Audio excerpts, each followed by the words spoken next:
পৃথিবীতে যত ভালো আছে সেগুলোকে কষ্ট করে অর্জন করতে হয়, মন্দ যেগুলো আছে এগুলো কষ্ট ছাড়াই চলে আসে।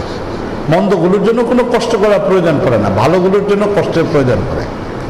যারা বাবা হয়েছে নিজেদের সন্তানদেরকে ভালো কথা শেখানোর জন্য কত পরিশ্রম করতে হয়, কিন্তু এই মন্দটা শেখানোর জন্য কোনোদিন পরিশ্রম করতে হয় না।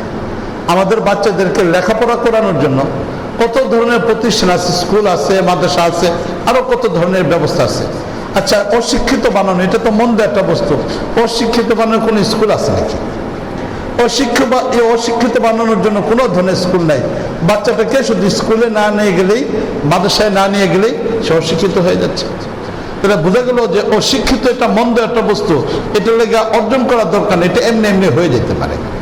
ঠিক এরকম ভাবে গালি দেওয়ার জন্য আমাদের দেশে কোনো স্কুল নাই। কে কোন বাচ্চা কত বেশি পরিমাণ গালি দিতে পারবে, গালি শিখানোর শিরোনামে আমাদের দেশে কোনো স্কুল নাই।